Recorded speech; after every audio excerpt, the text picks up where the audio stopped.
नमस्ते दोस्तों, मैं हूँ ज्योत्सना पारक। बहुत सारे लोगों के मैसेजेस आ रहे हैं, कॉल आ रहे हैं कि वीडियो से उन्हें बहुत अच्छा फ़ायदा हो रहा है, बहुत मोटिवेशन मिल रहा है। Thank you so much. जिस चीज़ को मैं करना चाहती थी धीरे धीरे वो हो रहा है। आपका हर एक मैसेज, आपका हर एक कमेंट, आपकी हर एक कॉल मेरे लिए बहुत प्रेशियस है। Thank you. मैं भी आप लोगों से इंस्पायर होती रहती हूँ और सही मायने में ये मैं मेरे फ़ायदे के लिए कर रही हूँ, क्योंकि ये सब करके मुझे बहुत खुशी होती है। अपनी जो भी सीखी हुई चीज़ें हैं, जो भी नॉलेज है, जब मैं आपसे शेयर करती हूँ तो मुझे बहुत ज़्यादा उसकी खुशी मिलती है। तो मैं ये अपने खुशी के लिए करती हूँ। और आज हम बात करेंगे एशियन हवाई जो होओपोनोपोनो, ये प्रेयर है। इसके इतने मैजिकल इफ़ेक्ट है और इसका मैं काफ़ी दिनों से, महीनों से अपने ऊपर प्रयोग कर रही हूँ और बहुत सारी चीज़ें मैंने देखा कि जादू के जैसे चेंज हो जाती है। तो आज इसके बारे में हम थोड़ा सा जान लेते हैं। ये हवाईयन है। हवाई में जो डॉक्टर थे ह्यूलन, वो डॉक्टर साइकोलॉजिस्ट थे और वो पेशेंट का इलाज जो है इस टेक्निक से करते थे। वहाँ पर एक मेंटल हॉस्पिटल था जहाँ पर बहुत खूंखार तरीके के मरीज़ थे जो लाइलाज थे और जो काफ़ी डरावने थे, मतलब बहुत उनका रिकॉर्ड ख़राब था। तो वहाँ काम करने के लिए लोग भी घबराते थे और वहाँ फिर डॉक्टर ह्यूलन को बुलाया गया कि इनके ऊपर हमें इलाज करना है। तो वहाँ उनको पूछा गया कि आपको मरीज़ों से मिलना है, उन्हें देखना है या जो भी करना है। तो उन्होंने मना कर दिया और उन्होंने कहा कि इन सब की मुझे फाइल्स दे दो।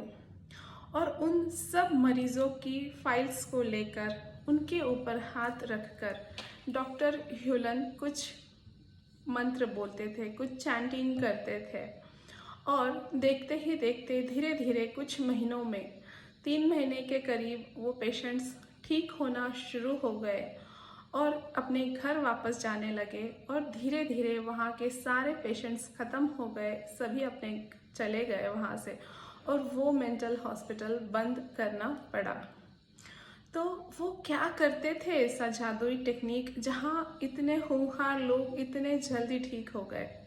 जी हाँ, वही है ये होओपोनोपोनो प्रेयर, जो इस तरह से है: I am sorry, please forgive me, thank you and I love you. ये 4 मैजिकल शब्द अगर सही मायने से आप इसका उपयोग करने लगे तो आपकी ज़िंदगी बदल जाएगी, आपसे रिलेटेड लोगों की ज़िंदगी बदल जाएगी। तो डॉक्टर ह्यूलन यही करके लोगों को ठीक किया करते थे। उनका मानना था कि किसी के भी, मेरे पास अगर ये पेशेंट आ रहा है तो इसमें मतलब मैं माफ़ी मांगूंगा इस चीज़ में, क्योंकि वो और मैं एक ही हूँ, हम सब एक ही एनर्जी है। जो वननेस वाली फीलिंग है उसे वो मानते थे। और उनका मानना है कि जैसे ये अगर मेरे पास आए हैं तो इसका जिम्मेदार मैं हूँ। तो वो खुद उस चीज़ की जिम्मेदारी लेते थे, किसी पेशेंट की बीमार होने की। और फिर अगर जिस चीज़ की जिम्मेदारी हम खुद ले रहे हैं तो उसे ठीक भी हम ही कर सकते हैं। और फिर वो शुरू करते थे वो प्रेयर बोलना। तो अगर आपके भी जीवन में कहीं कोई चीज़ें ठीक नहीं चल रही है, और मैं ऐसा नहीं कहती कि प्रॉब्लम है, जीवन में प्रॉब्लम नहीं भी है, फिर भी इसका उपयोग आप कर सकते हैं। लेकिन अगर कहीं पे भी प्रॉब्लम है और आप उसकी जिम्मेदारी हमें खुद लेना है कि मेरे लाइफ में जो भी कुछ चल रहा है इसका 100% जिम्मेदार मैं ही हूँ। जो भी प्रॉब्लम, जो भी कुछ क्रिएट हुआ है, इन सब की जिम्मेदारी मेरी है। जब हम मेरी खुद की जिम्मेदारी लेते हैं तो हम उसका इलाज कर सकते हैं। इसी तरह से इनका कहना था कि जिम्मेदारी खुद लो और उस चीज़ का हम इलाज कर सकते हैं।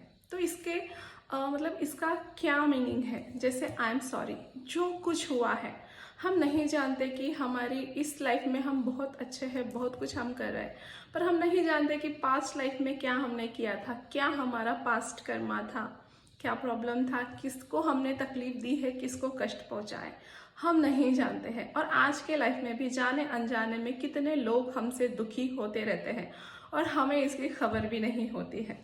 छोटे छोटे जीव जंतु पशु पक्षी इंसान सब कुछ। तो हमें क्या करना है, आई एम सॉरी, जो कुछ भी हुआ है इस लाइफ में, पास्ट लाइफ में, मेरे जाने या मेरे अनजाने, उसकी मैं माफ़ी मांगती हूँ, उसकी मैं क्षमा मांगती हूँ। क्योंकि क्षमा, हर धर्म में कहते हैं कि क्षमा मांगो और क्षमा दे दो। जैन धर्म में तो इसका खास क्षमापना पर्व भी मनाया जाता है। तो अगर हमें पास्ट कर्मा को क्लियर करना है तो क्षमा मांगनी है। तो आई एम सॉरी कि जो कुछ भी हुआ है उसके लिए मैं माफ़ी मांगती हूँ। प्लीज़ फॉरगिव मी, मुझे माफ़ कर दो, मेरी सारी तमाम गलतियों के लिए आप मुझे माफ़ कर दो, क्षमा कर दो। माफ़ी किससे मांगनी है? यूनिवर्स से मांगनी है, उस पावरफुल शक्ति से मांगनी है। I am sorry, please forgive me. फिर एक ध्यान लेना है कि जैसे उन्होंने हमें माफ़ कर दिया, I am sorry, please forgive me, thank you.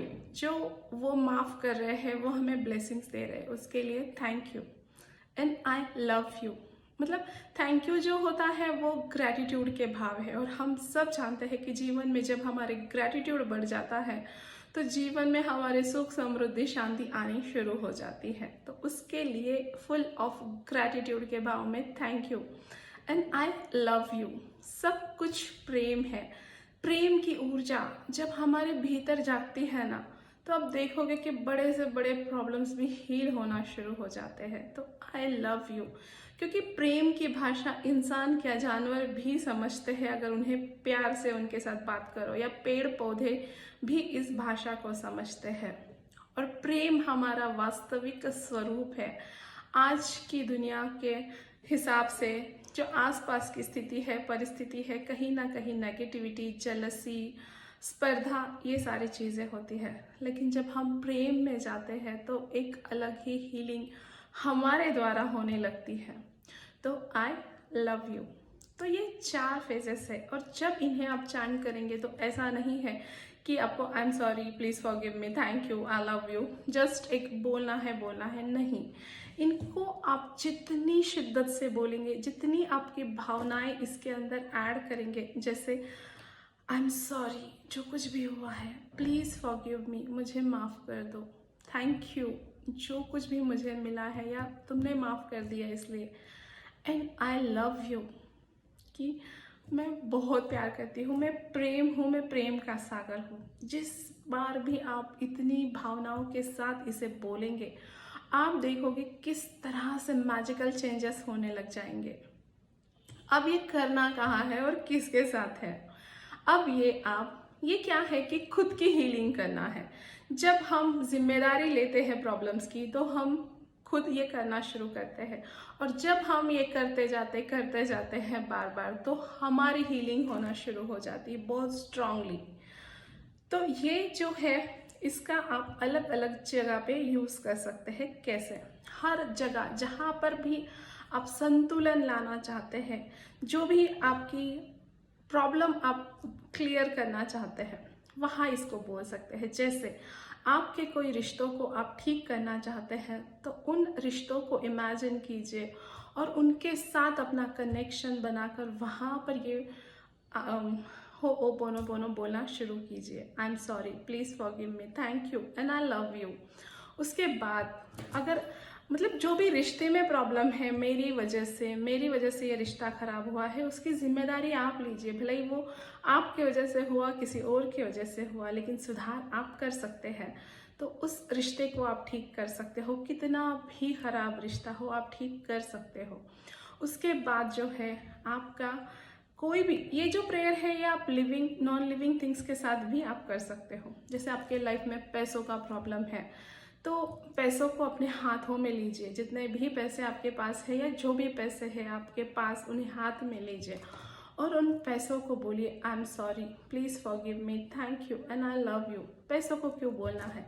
क्योंकि इन पैसों के साथ बहुत सारी नेगेटिव एनर्जी हम क्रिएट कर देते हैं। पैसों का दुरुपयोग करते हैं, उसकी कीमत नहीं करते हैं। जो भी पैसों के साथ हमारी नेगेटिव एनर्जीज है वो क्लियर होना शुरू हो जाएगी और आपके जीवन में पैसों का फ्लो आना शुरू हो जाएगा। तो आप पैसों को हाथ में लेकर हर रोज़ भी बोल सकते हैं, या कुछ दिन आप इसका प्रयोग करके खुद आजमा के देखिए। तो आप पैसों के साथ भी इसे कर सकते हैं। जो भी आपकी चीज़ें हैं, जिस चेयर पे आप बैठे हैं, उस चेयर को आप धन्यवाद, I am sorry, please forgive me, thank you, I love you बोल सकते हैं। अपने टेबल को बोल सकते हैं। जिस घर में रहते हैं, बहुत बार उस घर के प्रति नेगेटिव थॉट्स हमारे दिमाग में आ जाते हैं, तो घर की हर दीवारों पर आप हाथ लगाकर, हर चीज़ को, हर वस्तु को टच कर कर आप ये प्रेयर बोल सकते हैं। I am sorry, please forgive me, thank you and I love you. जितनी भी चीज़ें हैं आपके घर की, हर किसी को आप टच करके ये प्रेयर बोल सकते हैं। कोई अपना मोबाइल है, मोबाइल को भी बहुत बार हम गलत तरीके से यूज़ करते हैं। अपने मोबाइल को भी अपने हाथों में लीजिए और उसको भी ये बोलना शुरू कर दीजिए, तो आप देखोगे कि मोबाइल से भी आपके कांटेक्ट अच्छे आने लगेंगे, अच्छे संबंध, अच्छे रिश्ते मोबाइल के थ्रू बनने लगेंगे, अच्छा काम होने लगेगा। आपके घर को जब आप करते हो तो उस घर में आपको सुकून, शांति मिलने लगेगी और घर की, ऑफिस की एनर्जी 4 हो जाएगी। तो इस तरह से आप कोई भी व्यक्ति के साथ कर सकते हो। पेड़ पौधों के साथ भी आप कर सकते हो। आपके घर के बाहर अगर कोई अंदर या बाहर पेड़ पौधे हैं, तो उन पेड़ पौधों को भी आप पास में जाके उन्हें टच, उन्हें फील करके आप ये बोल सकते हो उसके साथ। तो आप देखोगे कि उसकी भी ग्रोथ बहुत अच्छे से होने लगेगी। हर चीज़ के साथ, हर वस्तु के साथ, हर व्यक्ति के साथ, हर जगह पर आप ये करना शुरू कर दीजिए और आप देखोगे कि एक ज़बरदस्त ट्रांसफॉर्मेशन आपको खुद में दिखाई देगा। आपके कपड़ों के साथ आप इसे कर सकते हैं। हम जो क्रिस्टल्स पहनते हैं, जो ज्वेलरी है, उसके साथ आप कर सकते हैं। आपकी हर चीज़ की एनर्जी इससे क्लींस हो जाएगी और उस चीज़ के बेहतर परिणाम आपको मिलने लगेंगे। तो आज से, अभी से, इसी वक्त से ये प्रेयर बोलना शुरू कर दीजिए। और मैंने इसके पहले एक इसका वीडियो भी डाला हुआ है जहाँ मेरी आवाज़ में इसकी चैंटिंग है, तो मैं वो डिस्क्रिप्शन में दे दूँगी उसकी लिंक। आप चाहें तो उसे भी आप लगा कर और ये करते रह सकते हैं। उसे एक तरह चलने दीजिए, आप हर चीज़ों पे हाथ रखिए और अपने मुंह से भी उसे बोलते रहिए। ये जितने भाव के साथ आप करेंगे, आप देखेंगे कि इसके मैजिकल रिजल्ट आपको आना शुरू हो जाएंगे। Thank you so much. आपको अच्छा लगे तो ज़रूर दूसरों के साथ भी इसे शेयर कर सकते हैं ताकि उनके जीवन में भी परिवर्तन हो जाए। Thank you so much.